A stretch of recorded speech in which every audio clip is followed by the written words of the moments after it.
O Diário da Região TV apresenta Ferrovia e Companhia, com Cacá Simeão. Aqui, a ferrovia e o ferroviário são destaques. A partir de agora, no Diário da Região TV. Estamos começando mais um programa Ferrovia e Companhia pelo Diário da Região TV. Temos a honra de receber o nosso querido amigo Fabinho Reis, que é supervisor de manutenção da CPTM e vereador da cidade de Carapicuíba. Tudo bem, Fabinho? Tudo bem, Simeão. Boa tarde, obrigado pelo convite. De cumprimentar também a toda a equipe técnica que está aqui hoje, a minha assessoria também, e eu tenho certeza que hoje vai ser uma entrevista muito bacana aí, de contar alguns causos da ferrovia. É isso aí. Eu queria saber como que foi sua ascensão na ferrovia, como você entrou? Você entrou por concurso? Então, na verdade, em 97, eu sou da primeira turma de concursado da CPTM da linha 8 e 9, né? Já tinha da concessão feita já pela CBTU e pela rede, que já era CPTM, mas a linha 8 e 9, que era a linha BC, né? Ela era FEPASA. Quando se fundiu, a CPTM, um ano e pouquinho depois, ela abriu o primeiro concurso para técnico de manutenção, que hoje eu sou supervisor de manutenção, mas eu sou efetivo com o cargo de técnico de manutenção. E foi muito legal, porque no finalzinho de 97, eu vou fazer 28 anos agora, dia 10 de agosto, eu prestei um concurso, tinha gente do Brasil inteiro, muita gente prestando esse concurso, quase 6 mil candidatos para 25 vagas. E eu tive a sorte e a felicidade de ter sido o 12º colocado nesse concurso. Aí eu fui participei por quase 11 etapas, né? Entrevista, dinâmica de grupo, individual, prova. E aí no mês de julho eu fiz a última de entrevista com vários engenheiros, o Travassos, o Feres, o Sona, e aí eu já tinha uma bagagem boa, porque eu trabalhava na CT, na parte de radares, que já tinha trabalhado 3 anos já na Fluke, na Videolar. Aí eu passei e no dia 10 de agosto, eu me lembro como se fosse ontem, eu estava me apresentando lá no Senai, lá da Lapa, daquele monte de gente chegando lá, e eu magrinho, Simeão, pesava 48 quilos. Eu fui doar sangue lá na primeira campanha da SPT e não pude nem doar sangue. Não desmaiou, não? Não desmaiei porque eu não podia doar sangue de tão magrinho que eu era. E de lá pra cá eu construí a minha vida, da minha família lá dentro da ferrovia. Legal, eu lembro que quando fundiu a FEPASA com a CPTM, né? Foi CPTM, virou CPTM. Foi aberto vários concursos para bilheteiro, para o pessoal máquina, para o pessoal da estação, e tinha várias etapas, né? Parabéns aí, porque era difícil. Tinha função que tinha mais de 12 mil candidatos aí para 50, 60 vagas, né? Sim. E parabéns aí pela... Obrigado. Tanto é que quando eu comecei a trabalhar, tinha um cara do Mato Grosso, um da Bahia, tinha outro de Rio Claro, tinha outro de Bebedouro, então veio gente de tudo que era lugar. O salário era bom também, então era algo muito interessante e chamativo. Então, do concurso tinha muita gente. E eu sempre fui aquele aluno da bagunça, mas eu era nerd, né? Eu estudava bastante e você vê que aí foi o resultado de ter sido o 12º colocado nesse concurso de 6 mil pessoas. E hoje, o que é a ferrovia para você? Da ferrovia, para mim, eu falo que a ferrovia é o amor da minha vida. Eu tenho isso estampado no braço aqui, que eu tenho uma locomotiva tatuada no meu braço, que foi a primeira locomotiva chegada no Brasil, quando o Barão de Mauá trouxe para cá as primeiras locomotivas. É o amor da minha vida. Eu posto quase todo dia, que eu trabalho à noite, né? Praticamente esses 27 anos que eu trabalho lá, eu trabalhei sempre à noite. quando eu saio cedo, eu vejo que hoje eu trabalho lá no Pátio da Lapa, né? Então fica várias locomotivas lá paradas e eu saio cedo, eu tiro foto, posto, porque ferroviário é algo que tá no sangue, né? Do meu pai não foi ferroviário, mas ele trabalhou na Braseixos e ele trabalhou na Cobrasma. Então ele fazia peça de trem. Vagões, né? Vagões, truque. O meu avô, ele foi carvoeiro da Mogiana. Então a gente já tem um sangue já ferroviário que corre pelas veias. E tudo que eu conquistei na vida, minha casa, meu carro, pude pagar escola para meus filhos, a faculdade, foi tudo graças à ferrovia que me deu condições aí de poder proporcionar isso para minha família. Isso aí, todo ferroviário ele tem um DNA ferroviário, mesmo que esteja aposentado, ele tem um DNA ferroviário, né? Você nunca esquece. Nós temos um grupo aí que de vez em quando nós nos reunimos aí para a gente conversar a respeito da ferrovia, de como tá, né? E matar saudade, né? É uma reunião muito saudosa, é até gostoso para a alma, né? É verdade. A gente fica triste hoje com essas privatizações porque ferroviário ele tem uma peculiaridade que é esse amor pela ferrovia, né? Coisa que a gente está vendo hoje com essas privatizações, que quem trabalha lá não tem esse amor, né? A gente, você que foi ferroviário também, que você sabe quantas vezes que você tirou dinheiro lá do bolso para comprar uma tinta para pintar de uma sala, para mandar arrumar cadeira, de uma fita isolante, uma torneira, coisa que isso dentro de uma empresa privada dificilmente a pessoa faz, mas é o amor de querer ver aquilo bonito, tudo. Então eu pelo menos cada dia que eu vou trabalhar eu falo, poxa,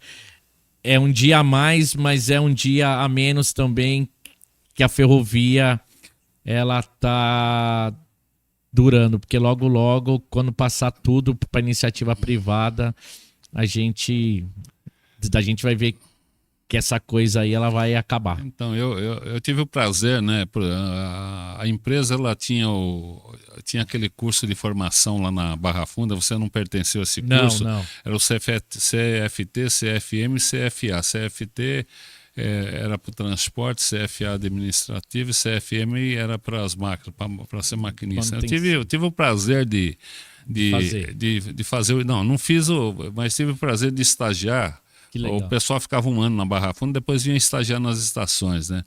Em 1983, nós estagiamos aí na estação de Osasco, o Francisco Perrini, que hoje ele é o presidente da Via Mobilidade, ele né? é coordenador de operações da Via Mobilidade e está aqui, está na Lilás, está lá no VLT do Rio de Janeiro e nas barcaças do Rio de Janeiro, né? E outro cara é o saudoso Wagner Schneider. O Wagner Schneider, ele chegou lá, nós estagiamos ele na estação de Carapicuíba, depois ele trabalhou muito no carga de Carapicuíba. Antigamente nós tínhamos a seção de carga de Carapicuíba, que a gente levava os vagões lá pro AGF e pro IBC, no Instituto ali para Santa Terezinha, né? Não, perto de Santa Terezinha. Não, a gente subia ali perto da Castela. Hoje derrubaram o Armazém Gerais e tinha o Instituto Brasileiro do Café também, que tinha um ramal que a gente levava café para lá. Então a gente tem um prazer, né, de ver. Antigamente não se faz mais ferroviário como fazia antigamente. Hoje o cara ele entra na própria empresa. E ele vai estudando e vai prestando concurso, né? Aqui é somente para pagar, né? Antigamente você fazia um ferroviário, fazia que o ferroviário tivesse orgulho daquilo que ele estava fazendo. Hoje mas a molecada hoje que faz Senai, pelo menos desse tempo que eu tô na ferrovia, quantos meninos que são formados lá pelo Senai lá da Lapa, que eles vão trabalhar com a gente, fica 1 ano, 2 anos e pula fora. E isso, a gente fala de uma empresa que eu tô lá há 27 anos, nunca atrasou pagamento. Todo ano tem reajuste e aumento salarial. É uma empresa que razoavelmente paga muito bem, muito benefício, mas pessoal que entra já não tem mais aquele amor, aquele tesão que tinha de ser ferroviário. Entra, falar, eu não quero ficar aqui chutando pedra, não. E aí vai para iniciativa privada. Antigamente a ferrovia era de pai para filho. O pai, vinha o avô, depois o pai, depois o filho. Na minha filha estagiou na Estação da Luz, né? Só que ela seguiu para outros caminhos, né? Hoje ela tem empresinha dela aqui em Osasco e graças a Deus, mas estagiou. Agora os outros meninos não quiseram saber de ferrovia. Um gostava de locomotiva e todo sábado eu tinha de sanfonar com ele pro IBC e pro AGF. A gente pegava os vagões, levavam lá pro AGF e trazia os vazios, né? E a gente... Eu sou muito saudoso da época da FEPASA. A FEPASA nós fazíamos coisas que hoje você não pode fazer. Nós recolhíamos 30 carros para Presidente Altino, os carros para manutenção. À noite saía parecia aquela frota, né? Mas era muito... E a gente manobrava trem, né? Eu fui convidado para vários setores da empresa, né? Mas eu preferi ficar na estação porque você movimentava livre, conversa com gente. Conhece bastante gente. E graças a Deus, né? A gente entende. Eu falo para você que de vez em quando eu falo, pô, mas você entende muito de ferrovia. Eu entendo bastante, porque a gente trabalhou 43 anos, também se não entendesse... Quase um pouquinho, né? Só um pouquinho, só... Mas eu te falo, né, de uma coisa, que nem eu era da linha 8 e 9, né, e eu trabalhava lá no prédio de Altino, depois lá da concessão, eu tô na Lapa, né, eu tô há 27 anos lá e eu me encanto quase todo dia, quando chega aquelas locomotivas, tem uma que é a cinza, que é a chumbo, né, que chegou agora, apelidei ela de Dr. Givago, porque ela aparece com aqueles trens russos da época da Segunda Guerra. Você vê, eu vejo aquelas locomotivas e eu fico apaixonado, né? Da branquinha, a vermelha, CCO, para quem não conhece, é um negócio de encantador, né? Eu lembro que quando entrei, eu trabalhei lá no CCO lá de Altino até 2007, 27 de janeiro de 2007, quando foi lá pro Brás. Quando eu entrei dentro daquele CCO lá de Altino, meu Deus do céu, aqueles painéis tudo iluminado, né? O cara falando, onde tá verde tem um trem, onde tá vermelho é o caminho, e fazendo rota e mudando. Nossa, e eu tô lá até hoje, e toda vez que eu vou no Brás lá, da Tendefalha, fazer alguma coisa, que eu olho aquilo... Eu fico assim, né, encantado, porque eu falo, meu Deus do céu, que negócio muito louco. E vai acabar isso, né, Simeão? Infelizmente está acabando isso, né? Antigamente era o setorial, né? Agora você... nós, por exemplo, os chefes gerais, eles davam reciclagem, né, para os encarregados, né? Pelo sinótico, né? Você bota na tela do sinótico, você controla toda a circulação, tu controla um trecho, né? Eu tive esse prazer de operar, né? E de operar o PCS lá de Altino. Não, o PCS de Carapicuíba. De Carapicuíba. Antigamente. Era o posto de comando setorial. Você estava 6 horas na mesa e começava a coordenar os trens, né? Por exemplo, eu partia um trem, vinha até Carapicuíba, aguardava um outro trem que vinha lá de Itapevi, dependendo do movimento, a gente segurava o trem para... PCS, para quem não conhece, daí era o posto de comando setorial que era do pátio, né? Então, assim, para trabalhar lá, do cara tinha de que ser bom, porque eu lembro lá no PCS lá de Altino, o PCP lá de Altino, né? Que era do pátio. Tinha, eu acho que 12 máquinas de chaves, então assim, você tinha que calcular, né, do tempo que um trem saía já para liberar outro e já estava chegando outro e um monte de chave que ia passando por outro. Era um negócio muito louco, né? É muito louco. Isso aí é tecnologia, mas quando eu entrei não tinha tecnologia. A gente manobrava trem de carga, você fazia francês, você cortava o trem, o trem embalava, você cortava a mangueira. o trem ia de marombo, você tinha de fazer a chave certinha para ele ir para o sentido contrário da linha, para atravessar a linha. Era...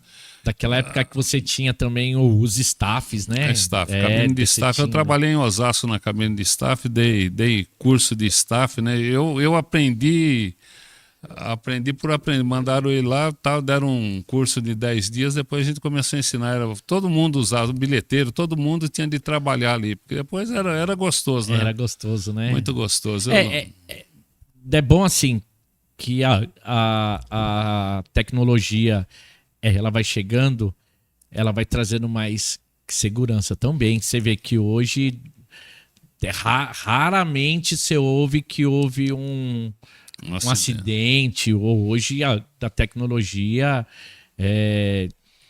ela é muito avançada. Mas a gente que pegou a parte antiga, você que pegou ainda, né, o staff, e eu já, quando eu entrei, já não tinha mais. CTC, né? O CTC. O CTC é o seguinte, o CTC você tinha de ter muita manutenção, porque na Barra Funda, você coordenava tudo pela Barra Funda, era tudo por código de sinal. Você fazia um código sinal verde. Que era o código ábico. Aí tudo bem, aí ficava verde e vermelho. Aí é o seguinte, dependendo da manutenção da sinaleira, praticamente tinha muita trepidação. Você fazia o verde lá, você ficava no vermelho. Então você tinha de abrir falha e tal. Aí você tinha de trabalhar na locação, né? Cada trecho tinha uma locação que tinha uma lâmpada piloto. Quando o controlador queria falar com você, acendia a lâmpada piloto, você anunciava locação 13, aí o cara 13, dá o sinal de... Aquelas placas, elas tinham muito relé, né? Eu peguei a parte da FDTE ainda, que era da placa, basicamente ela era composta por relé. Então, com essas trepidações, o relé abria, mas era para fechar, e aí você sofria com esse problema aí. Tinha um problema dos tracks, né, que é aquelas emendas de trilho, e a gente tinha muita manutenção, e o cara comia um marmitex lá de alumínio, o cara colocava na linha em cima e dava ocupação, né? Você derrubava o sinal próximo lá, ou se tivesse alguma passagem de nível, ela ficava fechada até você ir lá e tirar E olha, né? Eu vou contar, né, um conto aqui, que eu sou formado em técnico eletrônico lá pelo ITB, né? Eu sou da primeira turma lá também. Quando montou, né, a escola, eu prestei, né, o vestibulinho lá e passei lá no curso de eletrônica. A escola ficava na frente da estação lá do Jardim Belval. Tinha a passagem de nível lá. E, moleque, você sabe como é que é, né? Tinha bem uma junta que era, quando saía da plataforma, já pegava outro circuito de via. A gente pegava moeda, pegava da alumínio, colocava, né? Era cancela, fechava. Provavelmente lá no CCO dava, né, ocupação. Rapaz... Hoje eu vejo isso, eu falo, meu Deus do céu, olha o estrago que a gente fazia na ferrovia, porque, né, atrasava toda a circulação, né? Então tem um ferroviário, que eu não vou falar o nome, que é o seguinte, a mulher dele tinha um araminho, né? Ele pegava o PS, né? Parece que depois pegava o PS, quando estava chegando, ela colocava na junta, né? Caiu o sinal. Caiu o sinal, ele pulava do trem, ela chegava, tirava o araminho e vai embora. Aí, tá vendo? Da gente sabia, sem ser ferroviário, a gente sabia já desses macetes já. E depois que você pensa assim, você fala, meu Deus, olha o prejuízo que a gente causava, né? Mas era moleque, né? Faz parte da vida. Eu entrei na época do Toshiba, aqueles trenzinhos Toshiba que o pessoal vinha pendurado, aquilo lá era muito... A gente tem um galpão lá na Lapa, que é da Toshiba, mas está abandonado, que era da Toshiba e da Hitachi, né? Que tá abandonado. Tem vezes que eu vou lá, da minha filha queria, né, num dia conhecer lá. A gente foi à noite, eu falei pra ela que lá tinha uns trens fantasma. É muito louco, mas ao mesmo tempo é triste, porque você vê uma parte da história ali abandonada, jogado, aqueles galpões tudo com os vidros quebrados, sujo, que ninguém abre há vários anos. Então, a gente vê A FEPASA ela vendeu várias composições da Toshiba lá para Salvador, né? Eles reformaram e ele está fazendo o metropolitano lá de Salvador. Continua lá aqueles trenzinhos japonês lá, muito bom. Que era o Jotinha, né? Jotinha. Que fazia Itapevi até Amador Bueno. Amador Bueno. Daquele trem, você sabe que ele não tinha freio de segurança, né? Não tinha. Várias vezes quando perdia, né, o freio, ele passava pela a estação lá de Itapevi, que se tivesse algum trem na plataforma, tinha que mandar sair, porque ele passava até parar. Então, o que aconteceu, né? Tinha um trenzinho estacionado lá em Amador Bueno e o CCO antecipou a partida dele. Só que é o seguinte, lá tinha muito vandalismo. Abriram a mangueira angular e soltou todo o ar do cilindro. Aí é o seguinte, o maquinista, a hora que ele ligou para partir, não tinha ar. Só que é o seguinte, a FEPASA ela adaptou um sistema elétrico que você ligava só para manobrar o trem. Aí o que o cara fez? Ele ligou o sistema elétrico para ir até Ambuitá, né? Falou, até Ambuitá o bujão ele aguenta ele tal. Quando chegou em Ambuitá, perdeu o freio, só que tinha rádio, né? Ele gritou lá, o trem veio parar quase no Sagrado Coração, vem embora. Eles passavam direto. Passava direto. Nós tivemos uma ocorrência de um trem que, quando ele chegou em Interlagos, quebrou a castanha, voltou os carros lá, foi parar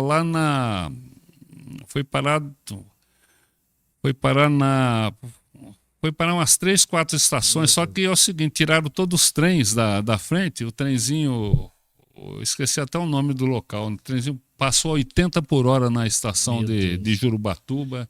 A sorte é que aquele trecho é mais reta, né? Que nem esse trecho lá de Amador, Santa Rita, tudo, você pega muita curva. Muita curva e descida. Né? Se pegar ele rápido, é perigoso cair. E depois, ultimamente, foi o 5000, né? O 5000 ele está encostado lá em Altino, não sei, eles picaram muito 5000 lá em Manuel Feio. Levaram para a linha para cortar no Maçarico. E aqueles trens espanhóis, eles fizeram um leilão e venderam baratinho cada vagão daquele, né? Lindo. Mas aquele trem espanhol, você sabe que ele não tinha segurança nenhuma, né? Ele só era bonito. Para aquela época, hoje você vê que esses trens alemães aí, eles são lindos. Com ar-condicionado, segurança tem 2, 3, sistema de segurança. Mas esse... E espanhol? O espanhol, quando ele veio, nós fizemos um teste em Presidente Altino lá, pela proporção, colocamos saco de areia pela proporção de usuários que iam.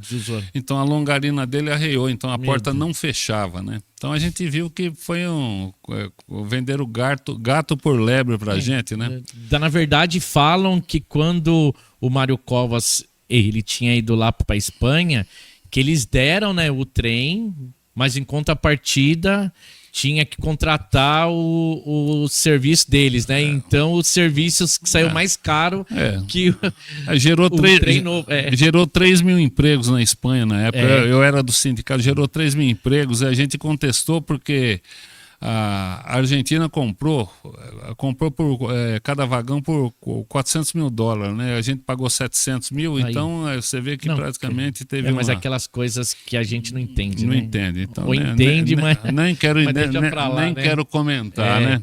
Mas deixa pra lá.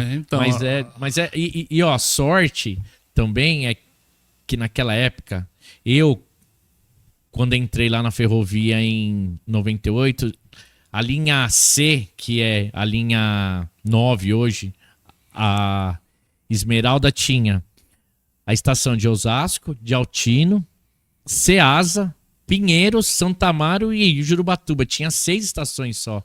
Então, acontecia muito dessas coisas. A linha B, que é a linha 8 também, tinham 10 trens... na hora de pico tinha 10 trem, 11, 12. Hoje, na hora de pico, tem 20 e poucos trem. 20. Por exemplo, na minha época tinha 18 trens no carrossel, né? E tinha dois que um ficava em Domingo de Moraes e o outro ficava em Carapicuíba. Em Carapicuíba, se desse, né, algum problema, já voltava e colocava o outro para seguir viagem. Eu lembro muito nós tínhamos uma locomotiva que ela ficava de prontidão se quebrasse algum, era a BCK2. Da BCK2. BCK2 que puxava. A gente conhece tudo. Agora, mudando de assunto, como que foi sua ida para a política como vereador? Os ferroviários se apoiaram? A gente sabe que o ferroviário é uma classe muito unida.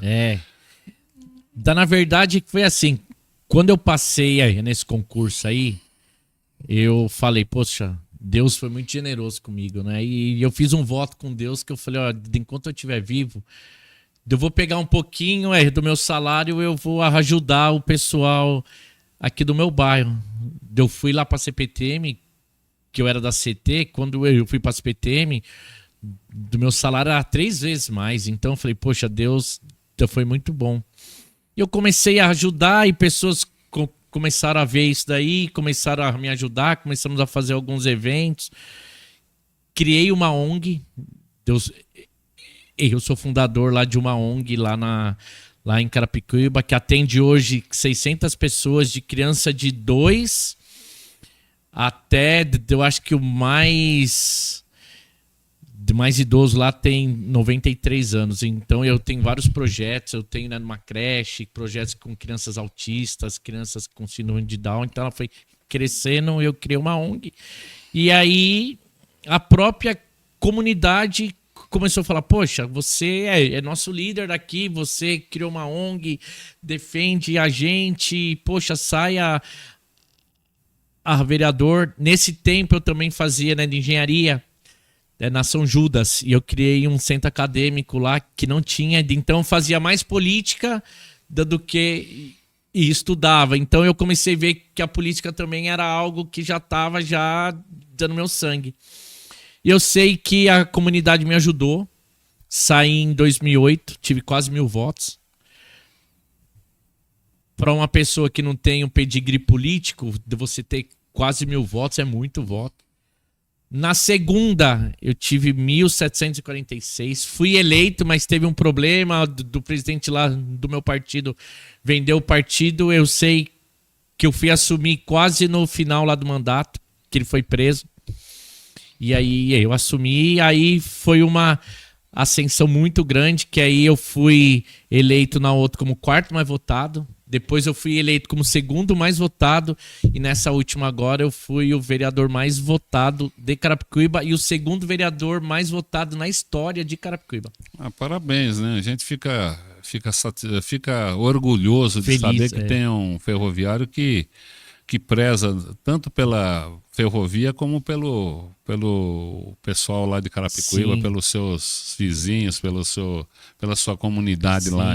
Eu acompanho você no Instagram, eu vejo que praticamente você é um cara dinâmico, você está na rua, realmente você não fica tem muita sentado gente, no gabinete. Tem muita gente que fica com a bunda sentada na cadeira, e você acha que nem cadeira você tem no seu gabinete, porque você sai fazendo obras mesmo. Quando eu chego lá no gabinete, fiscalizando, trabalhando, e assim, vereador, ele cobra muito, prefeito, cobra muito o secretário. Eu cobro também, mas várias vezes eu cobro já levando uma solução. E às vezes é uma solução que ela não envolve recurso. A gente sabe lá das condições lá de Carapicuíba, que é uma cidade pobre. Ela tem a per capita dela é a menor das 645 cidades do estado de São Paulo. Então nós somos a mais pobre hoje. Então a gente tem que cuidar bem daquele recurso. E aí, assim, não adianta só pedir. A gente sabe que falta isso aqui, precisa fazer isso, mas e a solução? Então eu acabo, sempre que eu vou, eu levo alguma solução, falo, a gente poderia fazer isso daqui, a gente aproveita já o que tem, a gente modifica isso e isso. Em 2021, eu ganhei da Assembleia Legislativa do Estado de São Paulo a medalha Pedro de Toledo. Então, foi um reconhecimento como um dos melhores vereadores do Estado de São Paulo. E para mim é um grande orgulho, porque a gente tem muito vereador, não só lá de Carapicuíba, mas aqui é da nossa região, que está no 4º, 5º, 6º, 7º, 8º mandato, que nunca receberam esse prêmio. Eu estava começando o 2º mandato e eu já fui homenageado, já tinha sido eleito o vereador mais atuante lá pela cidade também, ganhei um prêmio. Então, para mim, isso só fortalece mais o compromisso que eu tenho com a população. O trabalho que eu faço, eu lá hoje, a minha bandeira é o social, terceiro setor, e a causa da pessoa com deficiência. Eu defendo muito essa causa, tanto é que eu tenho 24 projetos de leis voltado para a pessoa com deficiência.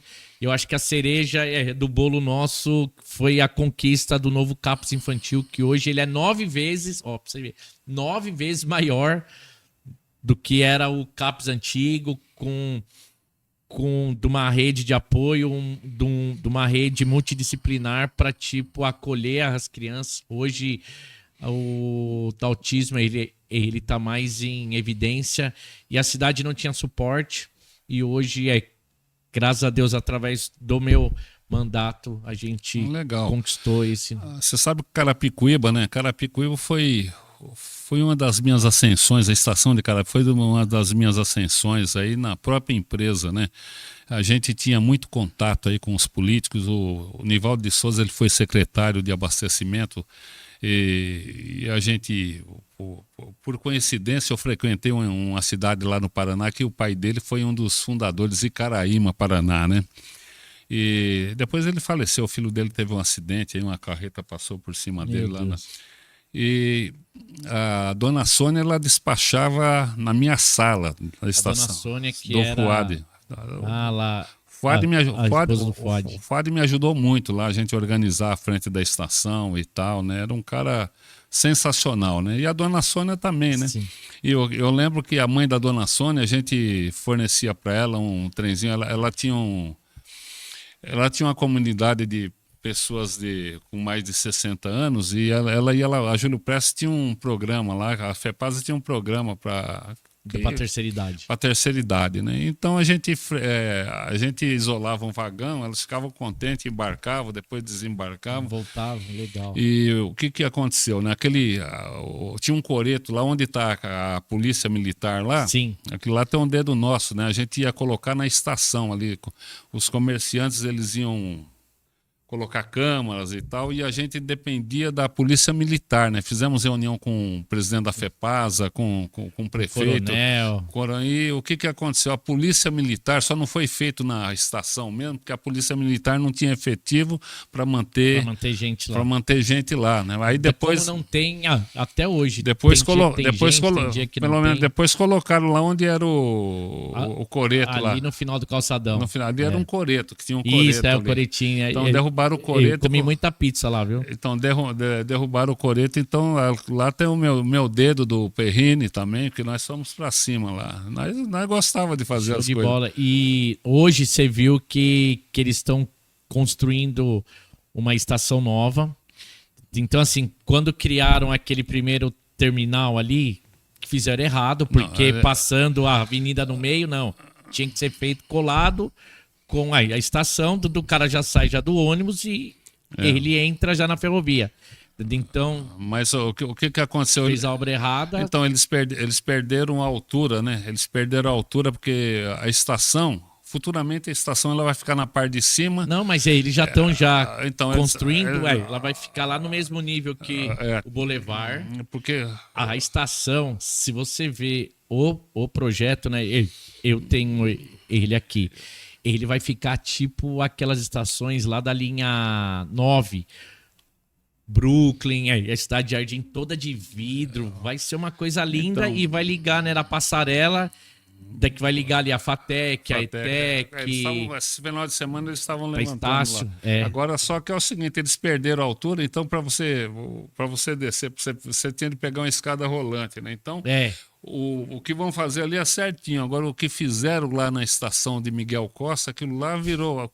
Aquilo lá horrível, né? Aquilo lá é uma piada. Por exemplo, eles deveriam fazer a estação em cima, descendo para a estação. Agora, aí você desce, depois sobe, depois desce de novo. Aí não tem cabimento. Não, eu falei na tribuna na terça-feira, que a gente tem sessão lá de terça-feira, que a gente está tendo alguns problemas com algumas escolas novas, nossa, e inauguradas recentemente. Problema de infiltração de água, piso saindo. E aí eu falei, gente, não é possível que a pessoa estude tantos anos, acompanhe uma obra, aprova a obra e da obra com tanto problema. Da mesma coisa lá, será que quem fez aquilo não pensou, falou, poxa, eu vou do cara, desce do ônibus, o cara sobe a escada, atravessa a pista, desce, entra na estação, sobe de novo e desce. Poxa, já faz uma interligação aí. O próprio Osasco era para ser tudo coberto. Você descer da estação, você já pegar o terminal coberto, igual tem em Barueri, né? Barueri foi feito certinho. Você desce da estação, você já não toma chuva. Você já pega o trem, já pega o trem. Então, infelizmente, eu não sei quem fez esses projetos, né?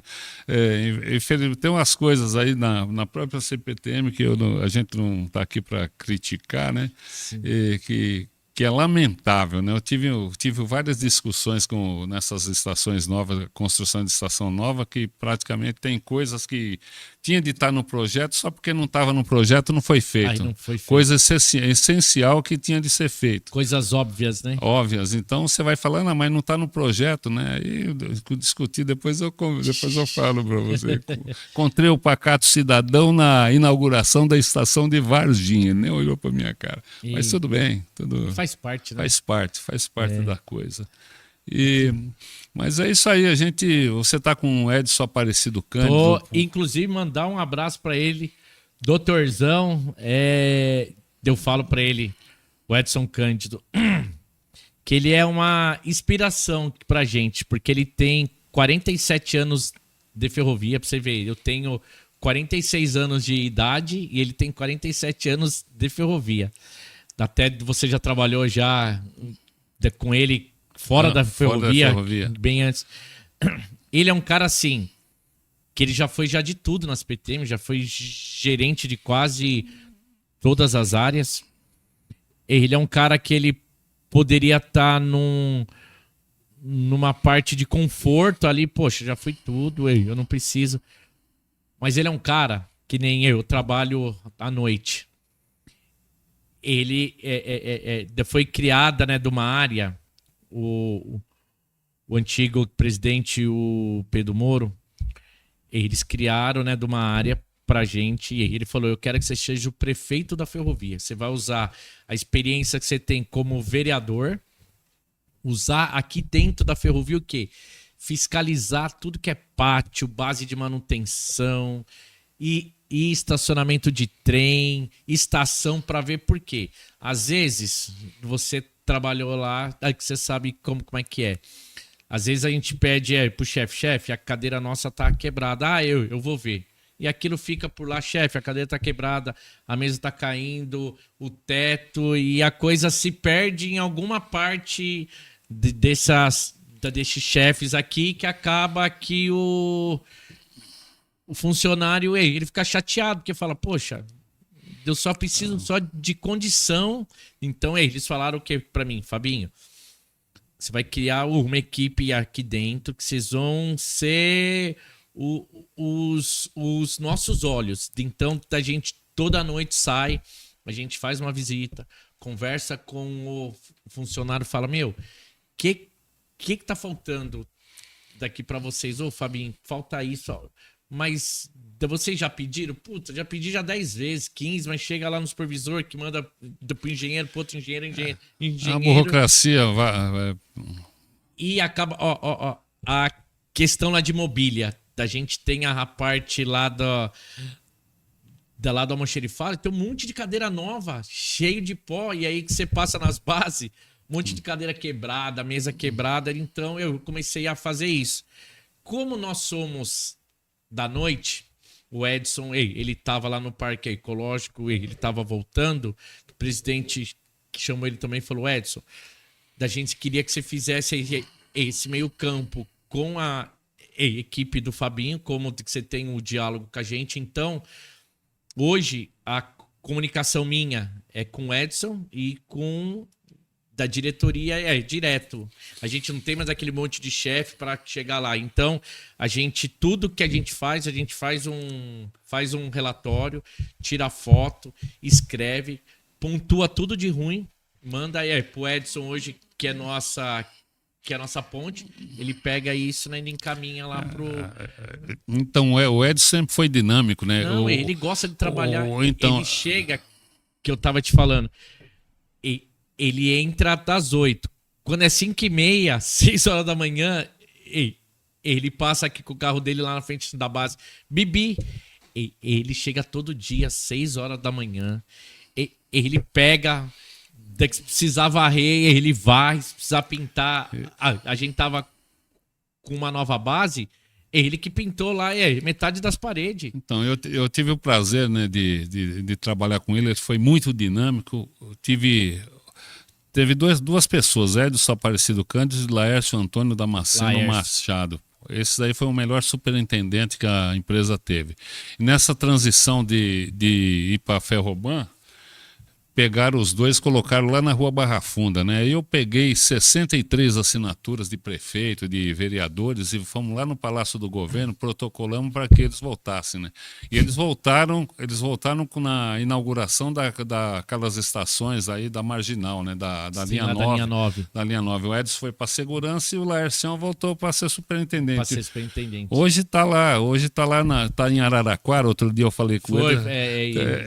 Tá lá em Araraquara com a bandeira do Corinthians na janela, torcendo, vai Corinthians, né, doutor Laércio? Mas é um prazer, né?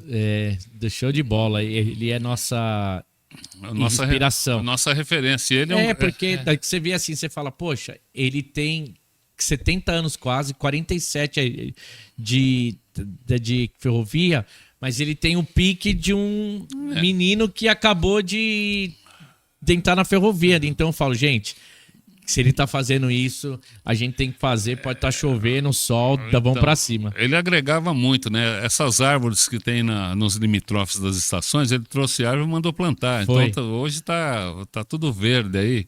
Mas eu já falei pra ele, falei, o Edson, que você tem que curtir a vida também, com esses olhos azuis aí, você tem que agora parar um pouquinho, curtir a vida também, mas aquilo tá no sangue dele. Ele teve um problema de saúde, não adianta. A gente já falou para ele, mas... mas não adianta, é sangue isso. Sangue, por exemplo, eu sinto falta... Isso é o ferroviário, né, Simeão? Você pega um trenzão daquele, você vê como que tá aí, como que anda ultimamente, você fica até chateado, né? Mas vai fazer o quê? Fazer o quê? Faz parte da vida. Não, Fabinho... Estamos encerrando aí os nossos programas aí. Queria que você desse as suas considerações finais. Mais uma vez aí agradecer ao Diário da Região TV, a você pelo convite. Mais uma vez aí aos meninos aí da equipe técnica, a minha assessoria, aos meus filhos João e Manuela, que são os amores aí da minha vida, ao povo de Carapicuíba, que eu amo muito, e a todos os ferroviários que de uma forma ou de outra contribuíram. Eu tive muito voto lá de ferroviário também, que é de Carapicuíba, ajudo muitos ferroviários também, e se Deus quiser, a gente tem planos futuros aí, quem sabe a gente não consiga voto de todos os ferroviários aqui do estado de São Paulo. Parabéns pela sua entrevista. Obrigado. Né? E até a próxima. Obrigado a todos os internautas aí que assistiram a nossa entrevista. Estamos encerrando o nosso programa Ferrovia e Companhia, agradecendo aí a presença do Fabinho Reis, né? Produção Alan Júnior, direção geral Márcio Sanazar.